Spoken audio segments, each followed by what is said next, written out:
हुकूमत की तरफ से आवाम के लिए रिलीफ। पेट्रोलियम मसनूआत की कीमतों में फिर कमी कर दी। पेट्रोल 2 रुपये 7 पैसे फी लीटर सस्ता, नई कीमत 247 रुपये 3 पैसे फी लीटर मुकर्रर।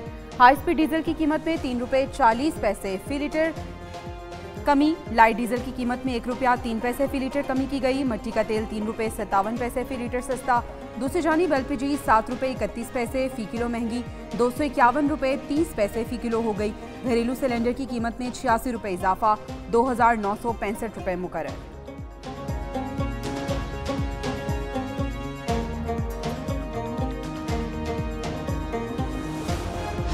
जस्टिस मुनीब अख्तर का सुप्रीम कोर्ट के रजिस्ट्रार को एक और खत लिखा। आर्टिकल 63 नजरसानी केस 5 रुकनी बेंच के सामने समाअत के लिए मुकर्रर। 4 जजेस ने बैठकर कैसे हुक्मनामा जारी कर दिया। जो हुक्मनामा इन्हें भेजा गया वो जुडिशल ऑर्डर नहीं है। ऑर्डर के पैराग्राफ 4 की कोई कानूनी हैसियत नहीं, वो इस पर अपना एहतजाज रिकॉर्ड कराते हैं। 5 रुकनी बेंच को कैसे 4 रुकनी बेंच में बदला जा सकता है। जो कुछ हुआ वो तमाम नज़ीरों, कवानीन और कवायद से मुख्तलिफ और नाकाबिले कबूल है।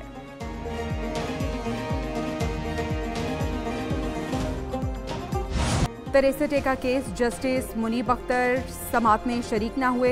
चीफ जस्टिस को खत लिख दिया। इस प्रोसीजर कमेटी के बनाए बेंच में शामिल नहीं हो सकते। खत रिकॉर्ड का हिस्सा बनाया जाए।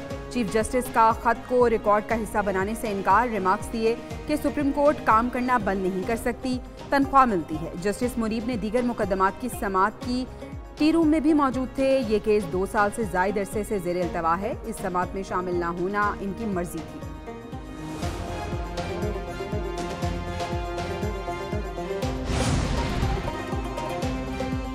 सुप्रीम कोर्ट में आर्टिकल 63 नजरसानी केस की मजीद समाअत आज होगी। आज की समाअत का तहरीरी हुक्मनामा जारी।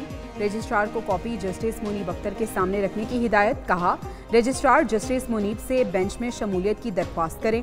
इनकार करें तो कमेटी नया जज शामिल करेगी। दूसरी जानिब चीफ जस्टिस ने प्रैक्टिस एंड प्रोसीजर कमेटी का इजलास आज सुबह 9 बजे तलब कर लिया। कमेटी इजलास में आर्टिकल 63 के केस का नया बेंच तश्कील दिया जाएगा।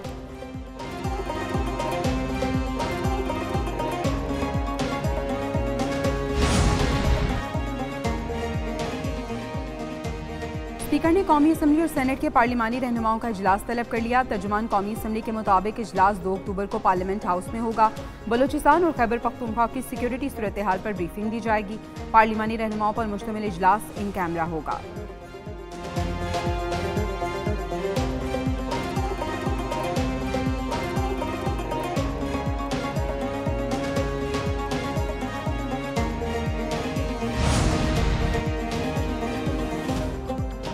इलेक्शन ट्रिब्यूनल की तश्कील इलेक्शन कमीशन का इख्तियार। सुप्रीम कोर्ट ने पंजाब इलेक्शन ट्रिब्यूनल्स की तश्कील का लाहौर हाई कोर्ट का फैसला कलअदम करार दे दिया। इलेक्शन कमीशन की अपील मंजूर। चीफ जस्टिस फाइज ईसा ने 5 रुकनी बेंच का मुतफिका फैसला सुनाया। जस्टिस जमाल मंदुखेल का इजाफी नोट भी शामिल। जस्टिस अकील अब्बासी ने इत्तफाक किया। सुप्रीम कोर्ट ने करार दिया ट्रिब्यूनल्स का मामला बाहमी इत्मीनान के मुताबिक हल हो चुका।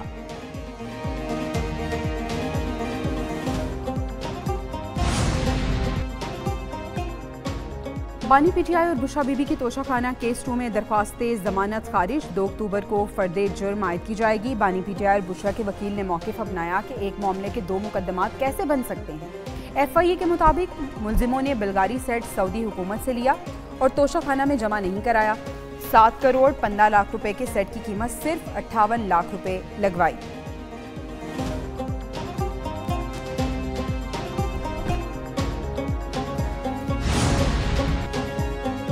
रियासत मुखालिफ तकरीर। वफाकी हुकूमत का PTI के खिलाफ सख्त कार्रवाई पर गौर। 8 सितंबर को संजानी जलसे की तकरीर पर रहनुमाओं के खिलाफ बगावत का मुकदमा दर्ज करने पर मुशावरत। हुकूमत सेक्शन 196 के तहत दरख्वास्त जमा कराएगी। सेक्शन 196 के तहत दर्ज मुकदमात में जमानत नहीं हो सकती। गिरफ्तारियों के लिए पुलिस को वारंट की भी जरूरत नहीं होगी। वजारत कानून और वफाकी प्रोसिक्यूटर जनरल से मुशावरत मुकम्मल। काबीना से मंजूरी की दरख्वास्त की जाएगी।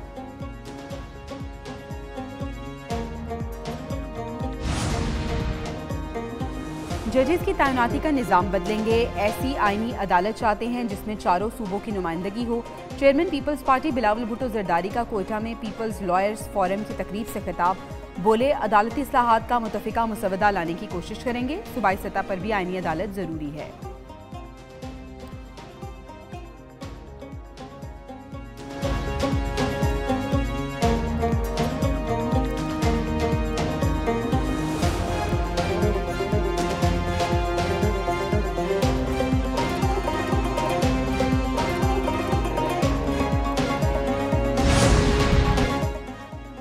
रावलपिंडी में पुरजोर एहतजाज हुआ। खैबर पख्तूनख्वा से काफिले नहीं पहुंच सके। रहनुमा पीटीआई अली मोहम्मद खान की प्रोग्राम एक पेज में बातचीत। कहा, रावलपिंडी और इस्लामाबाद के अवाम ने पूरे 12 घंटे एहतजाज किया। रऊफ हसन पर बानी पीटीआई ने अदम एतमाद नहीं किया। बैरिस्टर गौहर से मुतल्लिक बानी पीटीआई के तहफ़्फ़ुज़ात की खबरें एजेंडे पर मबनी हैं।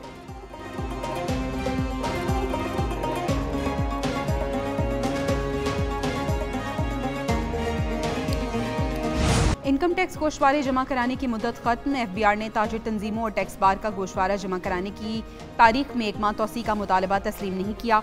मुल्क भर में एफबीआर के दफातर रात 12 बजे तक खुले रहेंगे। गोशवारे जमा न कराने पर पाबंदियां लगेंगी। नॉन फाइलर्स की कैटेगरी खत्म होगी। जायदाद और गाड़ी नहीं खरीद सकेंगे। हुकूमती इकदामात के बाइस फाइलर्स की तादाद गुज़िश्ता साल के मुकाबले में दुगना हो गई।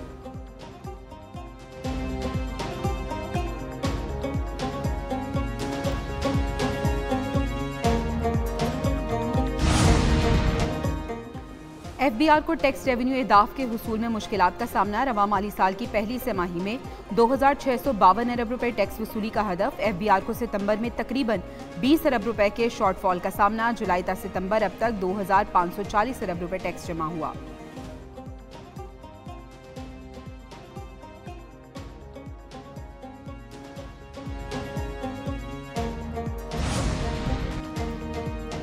सदर आसिफ जरदारी की नायब वज़ीर आज़म इसहाक डार की रिहाइश का अमल। सदर मुमलिकत का इसहाक डार के बड़े भाई की वफात पर इजहार ताज़ियत फातिहा ख्वानी की।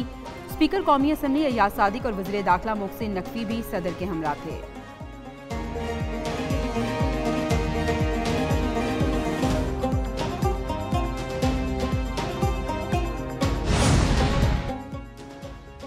वज़ीर आज़म पाकिस्तान का जनरल असम्बली से खिताब सबसे ज़्यादा देखा गया। अक़वाम मुत्तहिदा के इदारे centre for public opinion research ने अदाद-ओ-शुमार जारी कर दिए। वज़ीर आज़म की तकरीर अक़वाम मुत्तहिदा के यूट्यूब चैनल पर सबसे ज़्यादा देखी गई। यूएन ऑफिशियल यूट्यूब चैनल पर 1,37,000 लोगों ने वज़ीर आज़म शहबाज शरीफ का खिताब देखा।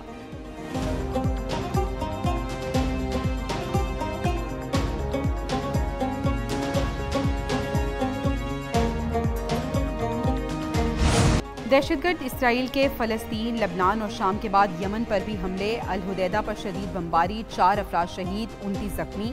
लबनान में रिहायशी इमारतों पर बमबारी, मजीद 105 अफराद शहीद, 350 से जायद जख्मी। हिजबुल्लाह का शिमाली इसराइल कमांड हेडक्वार्टर्स पर रॉकेट हमला। गजा में इसराइल के हमलों में मजीद 32 फ़लस्तीनी शहीद।